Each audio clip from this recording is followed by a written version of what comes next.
Bonjour à tous.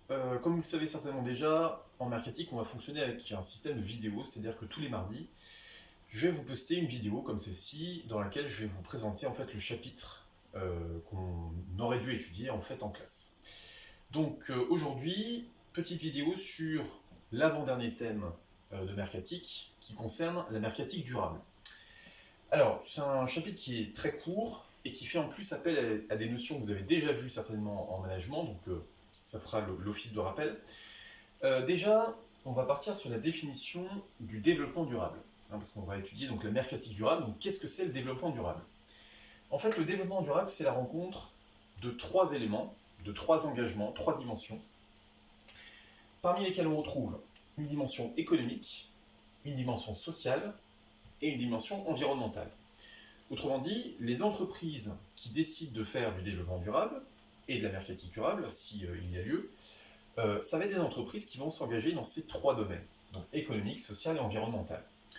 On a l'habitude en fait de représenter le développement durable et donc la mercatique durable à l'aide de ce schéma que je vous ai représenté sur cette feuille. En fait, trois cercles qui représentent les trois domaines que je viens de vous citer, et la rencontre des trois, ce que j'ai encadré en noir et colorié en noir, eh bien c'est le développement durable. Donc le développement durable, c'est les trois choses à la fois. C'est-à-dire qu'une entreprise qui fait du développement durable, c'est une entreprise qui s'engage dans le domaine économique, c'est-à-dire qu'elle va favoriser l'économie des pays dans lesquels elle est implantée. Elle s'engage également dans le social, c'est-à-dire que c'est une entreprise qui va se soucier du bien-être des habitants du pays. Et puis enfin, c'est une entreprise qui va s'engager dans une dimension environnementale, donc par exemple sa production va viser à réduire son émission de gaz à effet de serre. Donc voilà ce que c'est le développement durable.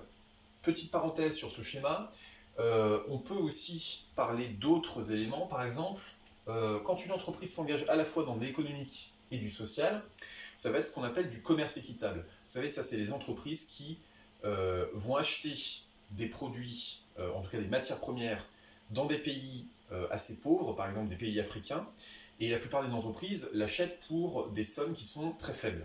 Et ces entreprises qui font du commerce équitable, eh bien, au contraire, elles vont payer ces matières premières aux pays pauvres au juste prix. Donc voilà ce qu'on pouvait dire sur ce schéma. Donc la mercatique durable, ça va être du coup une mercatique qui va consister à s'engager dans ces trois domaines. Et alors, qui est-ce qu'on va cibler? On va cibler plus particulièrement les consommateurs qui vont se soucier du développement durable, et en marketing, on appelle ça l'éco-consommateur. Donc l'éco-consommateur, c'est le consommateur qui va justement être concerné par l'impact environnemental, social et économique de l'entreprise chez qui il achète ses produits. Donc l'éco-consommateur, qui est donc ciblé par les démarches de marketing durable, il a deux motivations principales. Une motivation éthique, bien sûr, puisqu'il va faire attention aux engagements de l'entreprise chez qui il achète ses produits. Et puis bien sûr, quand il achète un produit qui respecte le développement durable, il a souvent une motivation d'auto-expression. Il a envie de montrer aux autres qu'il respecte par exemple l'environnement. Donc on retrouve ces deux motivations chez l'éco-consommateur. Pour les freins chez l'éco-consommateur, il y a évidemment un frein rationnel, parce qu'on va voir que, évidemment, les produits qui sont proposés par des entreprises qui respectent le développement durable sont des produits qui, en général, sont plus chers que les concurrents sur le marché. Donc, évidemment, l'éco-consommateur va avoir ce frein rationnel au niveau du budget. Un petit mot d'ailleurs par rapport à l'éco-consommateur. C'est un consommateur qui n'est pas sans avoir certaines contradictions.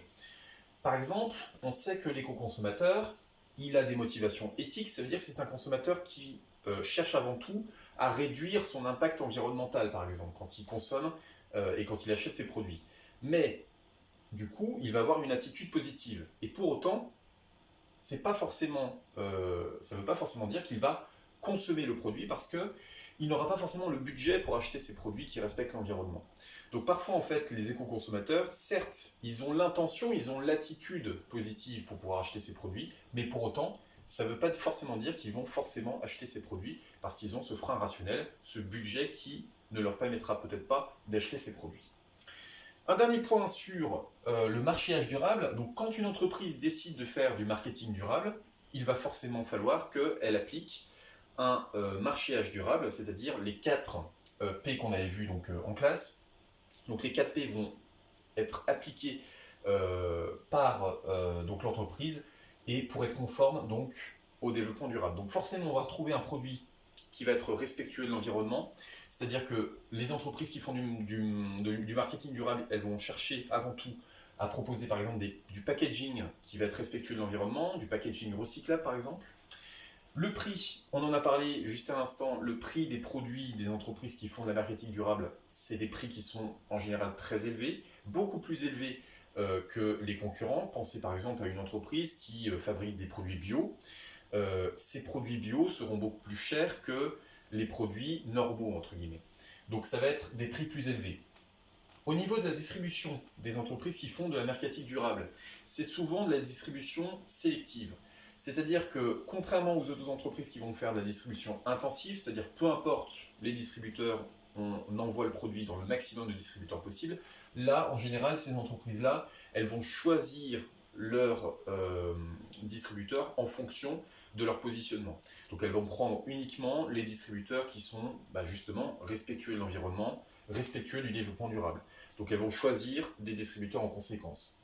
Et enfin, la communication va évidemment mettre en lumière les aspects développement durable du produit pour justement provoquer cette fameuse motivation éthique et cette motivation d'auto-expression chez l'éco-consommateur. Donc voilà ce qu'on pouvait dire sur ce chapitre introductif pour la mercatique durable, donc qui est l'avant-dernier thème de mercatique. Donc on va fonctionner comme ça à partir donc, de cette semaine, jusqu'à une date certainement qui sera aux vacances de printemps, c'est-à-dire que tous les mardis vous aurez cette vidéo à regarder, en sachant que vous avez à la regarder jusqu'à mercredi, on va mettre, et puis mercredi je vous enverrai en fait des activités, des exercices à faire par rapport à ce chapitre, que vous aurez ensuite à rendre d'ici la fin de la semaine. Donc on aura ce rituel chaque semaine, le mardi, une vidéo avec le cours qui correspond à la semaine, et puis des exercices qui viendront après. Je vous fournirai également la synthèse écrite qui vous servira de trace écrite du cours correspondant. Voilà, merci à tous.